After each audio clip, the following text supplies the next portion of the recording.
세계 각국 나라들마다 학교가 쉬고 회사가 쉬는 온 국민이 함께 즐기는 공휴일들이 있습니다. 우리나라에도 이런 날들이 있죠.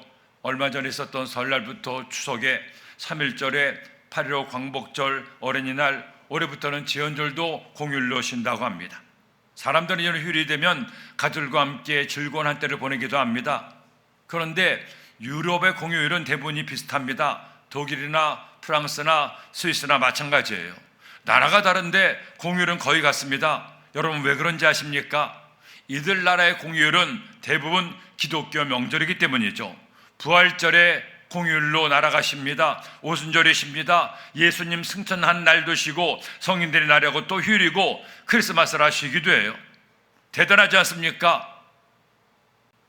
기독교가 2000년간 이어져 내려왔던 그 전통 때문에 이렇게 기독교 명절이 그들의 공휴일이 되고 있다는 겁니다. 그런데 오늘 말씀에 보면 하나님이 직접 지키라고 명령하신 이스라엘의 공휴일이 나옵니다. 이스라엘에도 공휴일이 있었습니다. 그것도 율법을 통해 하나님께서 그들에게 명하신 명절들이 있었죠. 유월절도 있었고 초막절도 있었고 오순절도 있었습니다. 그런데 또 하나의 공휴일이 오늘 말씀에 나옵니다. 그날은 이스라엘의 달력으로 7월 10일인데 대속죄일이라는 명절이에요. 근데 여러분 이 명절은 7월 10일은 전혀 다른 명절입니다. 이전에 초막절이나 오순절이나 유월절은 하나님께서 그들과 함께 하시고 그들을 구원하신 것에 감사하여 기쁨과 감사와 즐거움으로 보내는 명절입니다. 하지만 이 7월 10일은 바로 대속죄일이라는 거죠. 기뻐하는 날이 아니라 슬퍼하는 날입니다. 웃고 즐기는 좋은 날이 아니라 겸손하게 무릎 꿇고 자신의 죄를 회개하는 날이 바로 이 7월 10일이라는 것이죠. 이스라엘 모든 백성들은 이날만큼은 그들의 죄를 회개하고 하나님께 겸손하게 무릎 꿇고 거룩하게 하루를 보내야 됐습니다. 왕도 제사장도 백성도 심지어 나그네도 노예조차도 자신을 낮추고 자신의 죄를 회개하는 날이 7월 10일이었습니다. 그렇다면 여러분 이 7월 10일 대속죄일은 오늘 사는 우리에게 어떤 의미가 있습니까? 우리도 7월 10일이 되면 금식하고 회개하고 그날 마음을 괴롭혀하며 지내야 되겠습니까? 이 7월 10일 대속죄를 통해서 우리에게 주신 하나님의 뜻이 무엇입니까? 오늘 이 말씀을 통해 이 대속죄의 뜻과 의미를 깨닫고 우리도 그렇게 살게 되기를 예수님의 이름으로 축원합니다. 제일 먼저 우리는 대속죄를 기억하며 7월 10일을 기억하며 불순종과 교만을 회개해야 됩니다. 자, 여러분 이 대속죄일이 어떻게 생겨나게 됐습니까? 왜 하나님께서는 하필이면 7월 10일을 속죄를 지키라고 했습니까? 성경은 이처럼 말씀하죠. 1절 말씀에 아론의 두 아들이 야훼 앞에 나아가다가 죽은 후에 야훼께서 모세에게 말씀하시니라. 여러분 이 속죄일에는 이스라엘 민족의 슬픈 기억이 있습니다. 그 기억이 뭡니까? 아론의 두 아들이었던 나답과 아비후의 죽음입니다. 이 두 사람이 하나님의 제사장인데 일을 하다가 그만 죽음을 당하고 말았어요. 그들이 왜 죽은지 아십니까? 하나님께서 명령하신 불로 성소에 향을 피워야 되는데 하나님의 명령을 버리고 자기 마음대로 자기 멋대로 다른 불로 향을 피웠기 때문입니다. 즉 교만한 마음으로 하나님 말씀에 불순종했기 때문이죠. 오직 하나님의 말씀에 따라 살아야 될 제사장이 먼저 이런 죄를 범했으니 다른 백성들은 말할 것도 없었습니다. 아무리 하나님 말씀하셔도 그 말씀이 백성들과 상관이 없는 거죠. 말씀을 들을 때는 아멘도 하고 고개를 끄덕거립니다. 하지만 막상 세상에 나가면 하나님 말씀을 까맣게 잊어버리고 내 생각대로 내 멋대로 내 방법대로 살아가게 된다는 거죠. 그런 사람들에게 하나님은 7월 10일을 기억하라는 겁니다. 나답과 아비후의 죽음을 기억하고 교만과 불순종의 죄를 회개하라는 거죠. 그러니 7월 10일 대속죄일은 무슨 날입니까? 나의 교만과 불순종을 회개하는 날이 7월 10일입니다. 사랑하는 여러분, 이제 우리는 7월 10일이라는 날에 콕 집어서 이스라엘 백성들처럼 아무 일도 하지 않고 회개만 할 필요가 없습니다. 우리 예수님께서 나 대신 나의 모든 죄를 지고 십자가에 죽으셨기 때문이죠. 예수님을 믿고 나의 죄를 회개하면 주님이 나의 모든 더럽고 추하고 주홍같이 붉은 죄를 다 깨끗하게 씻어주시기 때문입니다. 하지만 오히려 우리는 이 속죄의 정신만큼은 날마다 잊지 말아야 됩니다. 주님 앞에 나와 예배할 때마다, 무릎 꿇고 기도할 때마다 제일 먼저 교만과 불순종의 죄를 회개해야 됩니다. 내 뜻대로 살았던 죄, 하나님 말씀에 불순종했던 죄, 알고 지은 죄, 모르고 지은 죄, 하나님께 다 내어놓고 회개하며 기도해야 됩니다. 그렇게 주님을 예배할 때마다, 기도할 때마다 나의 죄를 회개하고 나가는 자에게 하나님의 은혜가 임하기 때문입니다. 그래야 주의 보혈로 사함받아 하나님의 백성다운, 천국 백성다운 삶을 살 수가 있기 때문이에요. 오늘 이 밤에 이 말씀을 기억하세요. 11월 10일이 아니라도 오늘 2월 27일 날 하나님께로 하나님을 예배하니 나의 불순종과 교만을 회개하고 더 겸손하게 주의 말씀에 순종하며 사는 여러분 되기를 예수님의 이름으로 축원합니다. 아리스토 대왕이 하루는 노예들이 노를 젓는 갤리선을 방문했습니다. 배노라는 영화에서 주인공이 누명을 쓰고 사용되신 노를 젓는 그런 배를 갤리선이라고 하죠. 그들은 죽을 때까지 쇠살에 묶인 채 그렇게 노만 졌다가 죽어야 되는 비참한 노예 신세였습니다. 그런 곳에 왕이 왔으니 노예들은 저마다 이제야 내가 살 수 있는 기회라고 각각 자기가 결백하다고 주장을 했습니다. 폐하, 나는 죄가 없습니다. 나는 운명을 쓰고 끌려왔습니다. 나는 너무나 억울합니다. 제수들 전부가 그렇게 왕에게 자기가 죄를 없다고 말을 했어요. 그런데 유독 한 제수만 아무 말도 하지 않고 묵묵했습니다. 의아하게 여긴 왕이 그에게 물었죠. 자네는 왜 말이 없나? 그러자 그가 이런 대답을 했습니다. 폐하, 나는 정말로 죄인입니다. 나는 죽어 마땅한 죄를 지어서 이곳에 왔습니다. 그러니 아무 할 말도 없습니다. 그러자 대왕이 이렇게 말했다고 합니다. 여기 모든 사람이 다 죄가 없는 의인이라고 하는데 의인 속에 왜 너 같은 죄인이 있느냐? 너는 여기 있을 자격이 없다. 그러니 집으로 가라. 한 인간에 불과한 왕도 진정으로 회개하는 자를 사랑하고 용서해 줬다는 겁니다. 하물며 우리의 영원한 왕 되신 하나님이 누구를 용서하십니까? 누구를 사랑하십니까? 누구에게 당신의 은혜를 더해 주십니까? 겸손하게 자신의 죄를 깨닫고 회개하는 사람이에요. 나의 불순종과 교만의 죄를 철저하게 회개하고 겸손의 무릎을 꿇는 사람을 하나님께서는 귀하게 여기시고 그에게 은혜의 담비를 내려주시는 겁니다. 그런 사람에게 주님의 응답과 기적이 나타나게 되는 거예요.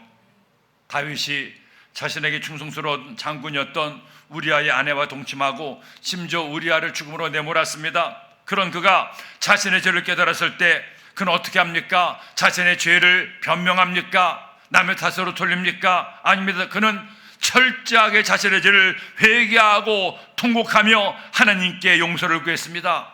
시편 51편 5절을 말씀하죠. 내가 죄악 중에 출생하였으며 어머니가 죄 중에서 나를 잉태하였나이다. 보소서, 주께서는 중심이 진실함을 원하시오니 내게 지혜를 은밀히 가르치시이다. 우슬초로 나를 정결하게 하소서. 내가 정하리이다. 나의 죄를 씻어주소서. 내가 눈보다 희리이다. 시편 51편의 말씀은 다윗의 속죄의 고백입니다. 얼마나 철저하게 처절하게 자신의 불순종과 교만을, 무서운 죄를 회개하는지 그 시편을 볼 때마다 제 마음이 숙연해져요. 나도 다윗처럼 하나님 앞에 겸손하게 무릎 꿇고 성결한 마음으로 나아가겠다는 생각을 하곤 합니다. 저는 여러분의 마음에 이 다윗의 마음에 있기를 소원합니다. 왕이었지만 모든 사람의 존경을 받는 영웅이었지만 하나님 앞에서는 자신의 불순종과 교만을 깨닫고 하나님께 회개했던 다윗, 그 겸손을 배우세요. 그래서 정말로 아름다운 하나님의 사람이 되기를 예수님의 이름으로 축원합니다. 둘째로 7월 10일을 기억하며 하나님께 제물을 드려야 됩니다. 나답과 아비후가 죽음을 당한 다음에 이스라엘은 깊은 슬픔에 잠겼습니다. 제사장이 아론의 아들들이 그것도 하나님의 성소에서 죽었으니 이게 보통 일입니까? 그들은 어쩔 줄을 모르고 당하고 있었죠. 이때 하나님은 그들에게 이처럼 말씀하십니다. 3절 말씀에 아론이 성소에 들어오려면 수송아지를 속죄제물로 삼고 순양을 번제물로 삼고 거룩한 세마포 속옷을 입으며 세마포 속바지를 몸에 입고 세마포 띠를 띠며 세마포 관을 쓸지니 이것들은 거룩한 옷이라 물로 그의 몸을 씻고 입을 것이며 이스라엘 자손의 회중에게서 속죄물로 삼기 위하여 순염소 2마리와 범죄물로 삼기 위하여 순양 1마리를 가져갈지니라. 이스라엘 백성들이 대속죄일이 되면 하는 일이 있습니다. 먼저 아론에게 속죄 제물과 번제물이 될 소와 양을 드리게 하죠. 그리고 이스라엘 백성들을 위하여 염소 2마리와 양 1마리를 제물로 준비하게 합니다. 여러분 보세요. 대속죄를 지키며 하나님께 불순종과 교만을 회개할 뿐 아니라 그들이 한 일이 있습니다. 하나님께 나갈 때마다 준비한 것이 있습니다. 바로 제물을 하나님께 드렸습니다. 그 제물의 피를 뿌려 죄사함을 받고 그 제물의 몸을 태워 하나님을 예배했어요. 그들이 드렸던 제물이 하나님과 백성들 사이에 화해와 사랑의 증거가 되었던 겁니다.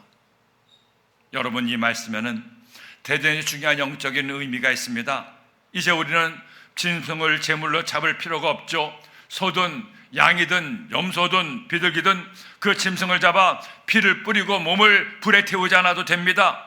예수님이 2000년 전에 골고다 언덕에서 당신의 피를 뿌리고 당신의 생명을 바쳐가며 모든 사람의 죄를 사하사 하나님께 온전한 헌신을 드렸기 때문이에요.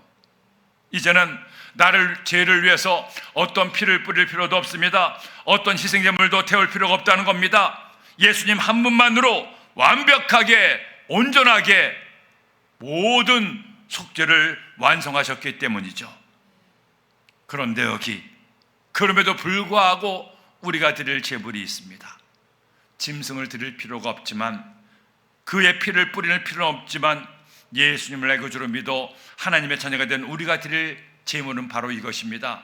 로마서 12장 1절은 말씀하죠. 그러므로 형제들아 내가 하나님의 모든 자비하심으로 너희를 권하노니 너희 몸을 하나님이 기뻐하시는 거룩한 산제물로 드리라. 이는 너희가 드릴 영적 예배니라. 희생과 속죄의 소와 양을 드릴 필요는 없습니다. 하지만 한 가지 내 몸으로 하나님께 제물을 드려야 됩니다. 내가 가진 달란트로, 내가 가진 제물로, 내가 가진 시간으로, 내가 가진 정성으로, 내게 주신 직분으로 하나님께 감사해서 나의 삶을 제물로 드릴 때, 내가 드릴 수 있는 것을 하나님께 기쁨으로 드릴 때 바로 나의 몸이 하나님께 올려드리는 제물이 되고 그로 우리는 진정한 속죄를 이룰 수가 있는 거예요. 기독교가 우리나라에 들어온 지 벌써 140년이 훌쩍 지났습니다. 지난 세월 동안에 우리나라 교회는 세계가 놀라울 만한 큰 부흥을 이루었죠. 주일이면 한국의 도시와 농촌, 어촌 그 어느 곳이든 주님을 예배하는 찬송 소리가 끊어지지 않습니다. 많은 외국인들이 서울에 와서 가장 놀라는 것 중에 하나는 바로 곳곳에 세워진 붉은 십자가죠. 그리고 이제 우리 한국교회는 복음을 전 세계에 선교하는 선교사를 파송하는 국가가 되었습니다. 그런데 이런 부흥이 저절로 된 것이 아닙니다. 지난 140년 동안 이름 없이 빛도 없이 헌신한 충성된 하나님의 일꾼들이 있었기 때문입니다. 그들의 삶을, 그들의 몸을 산제물로 드려 주를 위해 충성한 이름 모를 수많은 신앙의 선배들이 있었기에 오늘의 한국교회가 있는 것이죠. 이런 우리나라 기독교 역사에 그야말로 전설처럼 내려오는 간증이 하나 있습니다. 실제로 있었던 간증이에요. 1927년에 정용훈 목사님이 중국과 국경을 이루는 회령이라는 곳에 회령읍 교회를 개척했습니다.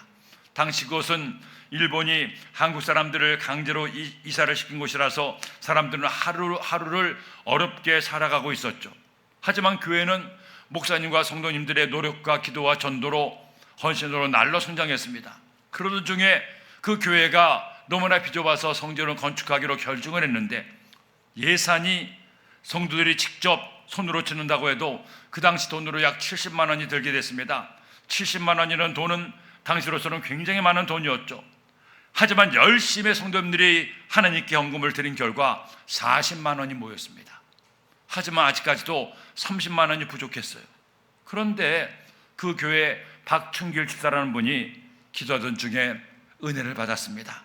그래서 하나님과 약속했습니다. 성도들에게 약속을 했습니다. 제가 30만 원을 헌금하겠습니다.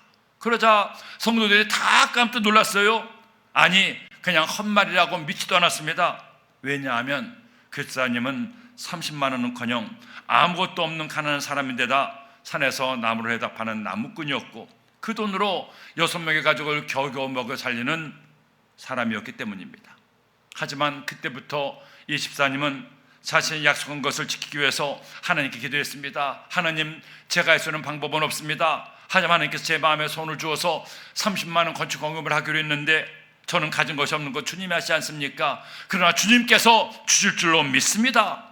그렇게 기도하면서 산에 올라가 나무를 자르러 다녔죠.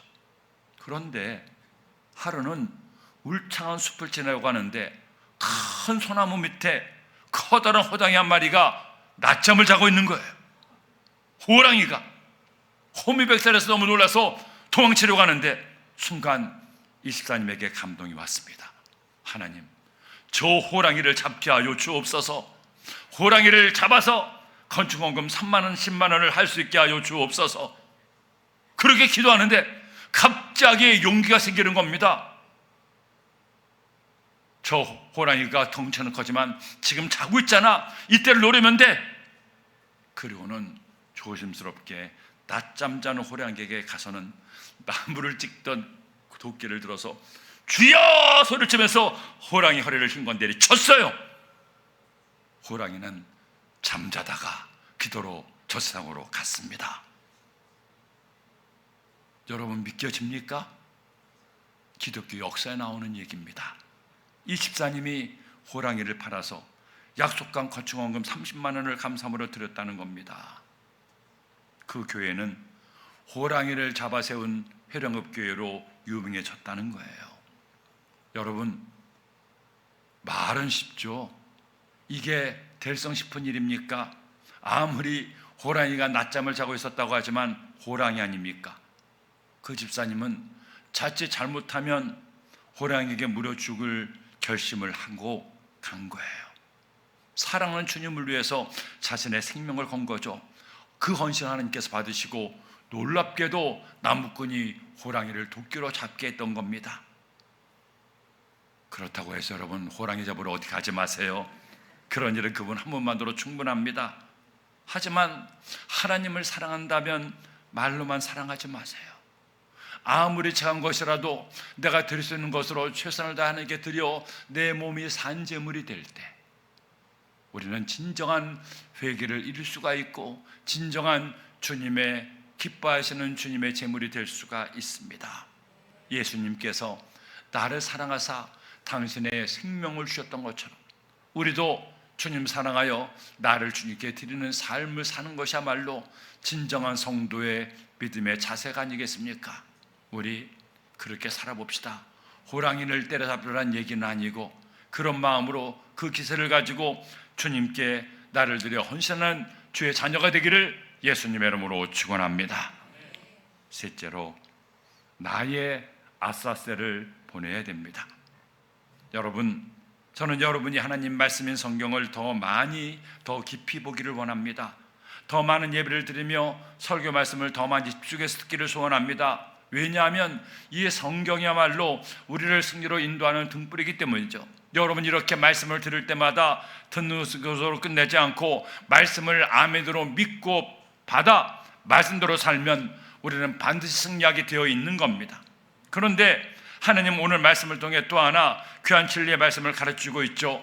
이 대속절이 돼 백성들이 하는 일이 있습니다. 7절 말씀에 또 그 두 염소를 가지고 회막문 야훼 앞에 두고 두 염소를 위하여 제비 뽑되 한 제비는 야훼를 위하여 한 제비는 아세를 위하여 할지며 아론은 야훼를 위하여 제비 뽑은 염소를 속죄 제물로 드리고 아세를 위하여 제비 뽑은 염소는 산채로 야 앞에 뒀다가 그것으로 속죄하고 아세를 위하여 광야로 보낼지니라.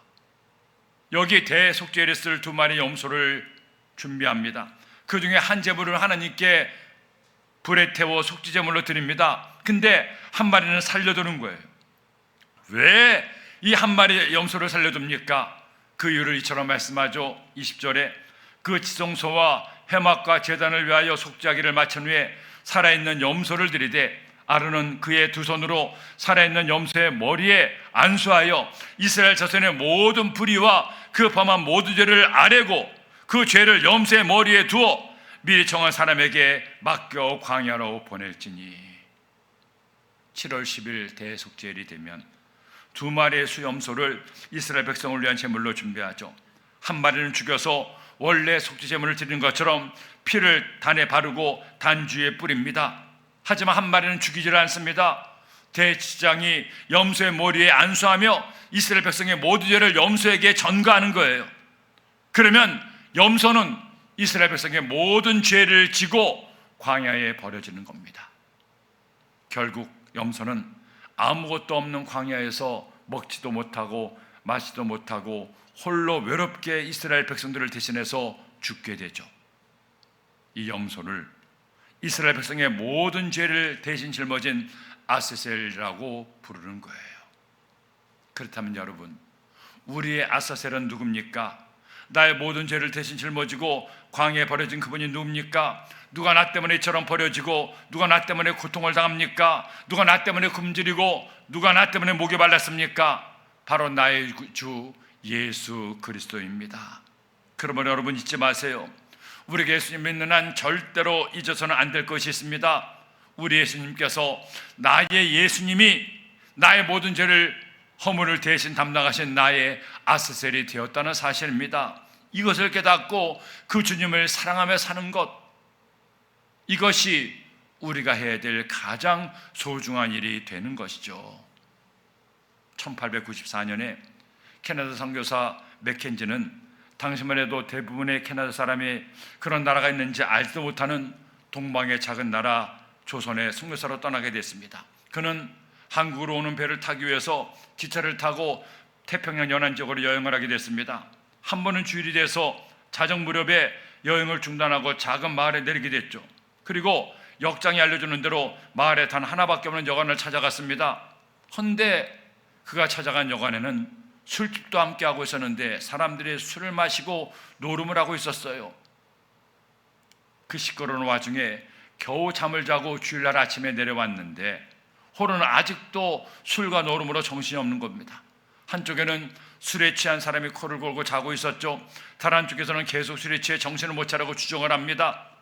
그런 그들을 보는 순간에 이 선교사가 견딜 수 없는 마음이 됐습니다. 자신이 이제 복음 전하기 위해서 조선에 가게 되는데 그의 고향 캐나다 사람들이 저렇게 주일날 아침에 술에 취해 주정을 하고 있다니 너무나 기가 막혔어요. 그는 그 홀에서 목소리를 높여서 자신을 소개했습니다. 여러분, 나는 저 태평양 넘어 조선이라는 작은 나라의 선교사로 가게 되는데 오늘은 조교에서 만난 마지막 주일입니다. 그러니 제가 제발 여러분에게 마지막 말씀을 전할 수 있게 해달라고 부탁을 했어요. 그러자 갑자기 좌정이 숙연해지고 술에 취한 사람들이 어쩔 줄을 몰랐습니다. 그렇게 주위가 조용해지자 그런 이런 얘기를 했습니다. 저는 오늘이 지나면 사랑하는 내 조국을 떠납니다. 제가 가는 곳은 여러분은 생전 보지도 못하고 어디든지 알지도 못하는 코리아 조선이라는 나라입니다. 저 역시 그곳이 어떤 나라인지 그곳에 가면 무슨 일이 나를 기다리고 있을지 아무것도 알 수 없습니다. 제가 하는 것은 오직 하나, 내가 사랑하는 주님이 나를 그곳으로 부르셨다는 사실입니다.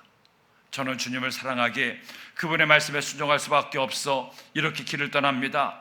이제 여러분을 이곳 캐나다에서는 다시 만날 수 없을 수도 있습니다. 그러나 이곳에 계신 여러분 모두 천국에서 만나기를 소원합니다. 그래서 사람들이 그 선교사의 말에 은혜를 받았어요. 깊은 침묵이 그 홀 안에 가득했습니다. 그 주일날 그는 다시 한번 설교를 하고 그 다음날 월요일 아침에도 다시 한번 집회를 가졌습니다. 술에 취했던 사람들은 정신이 깨어 모두 일어나서 손을 들고 눈물을 흘리며 그와 다시 만날 것을 약속했습니다. 그 선교사님이 떠날 때 여관 주인도 은혜를 받아 숙식비를 단 한 푼도 받지 않았죠. 그렇게 한국에 온 맥킨지 선교사는 한국 최초의 교회인 황해도 소래교회를 건축하고 목숨을 걸고 사랑하는 주님을 위해서 한국인들에게 열심히 전도했습니다. 그런데 안타깝게도 전도 여행 중에 장질부사라는 전염병에 걸려 한국에 온 지 559일 만에 1895년 6월 23일 날 세상을 떠났습니다. 그는 그렇게 사랑하는 주님을 위해서 그의 고백대로 자신의 생명을 바치고 조국 캐나다에 돌아가지 못했던 거죠. 그런데 그의 얘기는 여기서 끝나지 않습니다. 캐나다 선교부는 그의 후임자로 5명의 선교사를 조선에 파송했습니다. 캐나다 선교사들은 먼저 갔던 선배 선교사 맥켄지 선교사의 조선사랑, 주님 사랑을 본받아 그들의 삶을 들여 복음을 전했죠. 그런 후임 선교사들 중에 그리어슨 선교사가 있었습니다. 이 그리어슨 선교사가 한국에서 일하다가 휴가를 얻어 캐나다로 돌아오는데 우연히 맥킨지 선교사에 묵었던 동네 여관에 묵게 됐어요. 숙박계를 쓰면서 주소란에 코리아라고 쓰자 주님 그걸 보고 너무나 흥분하는 겁니다. 코리아라니 당신 조선에서 왔습니까? 예 그렇습니다 하자 혹시 당신 맥킨지 선교사를 아냐고 묻는 거예요. 안다고 나의 선배 선교사라고 얘기하자 그 주인이 비로소 맥킨지 선교사가 한국으로 가기 전에 여관에 들려 복음을 전했던 이야기를 해주었습니다. 그 설교를 듣고 은혜를 받은 사람들이 그 마을에 교회를 세우게 되고 그 여관은 술을 팔거나 노름을 하지 않는 순절한 여관이 되었다는 얘기였습니다. 맥킨지 선교사는 조선에 가기도 전에 이미 고향 캐나다의 작은 마을의 선교사가 되었던 거죠. 무엇이 그 마을 사람들을 변화시켰습니까? 한 선교사의 주님을 향한 극진한 사랑이었습니다. 무엇이 그로 그 먼 한국에까지 가서 목숨을 다하도록 복음을 전하게 했습니까? 자신을 사랑하신 예수님께 대한 끊을 수 없는 사랑, 그것 때문이었습니다. 불과 559일, 2조도 채 되지 않았던 한국에서의 선교사의 삶이 헛되다고 생각합니까? 그렇지가 않습니다.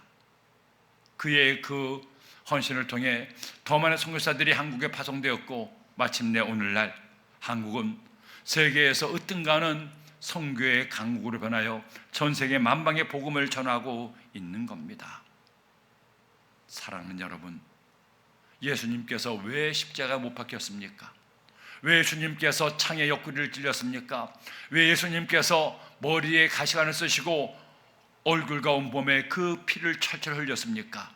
나의 죄 때문에 나를 사랑하사 나를 구원하시려고.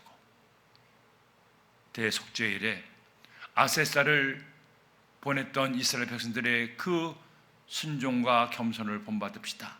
나의 아세사를 되시는 주님을 기억하고 나의 죄를 대신하시고 십자가에 죽으신 주님을께 감사하여 나를 드려 헌신할 때 하나님 은혜가 임하게 됩니다. 어떤 신이, 어떤 사람이 나를 대신해서 죽을 수가 있습니까? 오직 주님밖에 없습니다. 나의 아셀 되시는 주님, 그 주님을 더 깊이 사랑하시고 여러분도 주님의 아사셀이 되십시오. 그렇게 주님을 사랑하여 주님을 위해 사는 아름답고 헌신된 주님의 자녀들 되기를 예수님의 이름으로 축원합니다.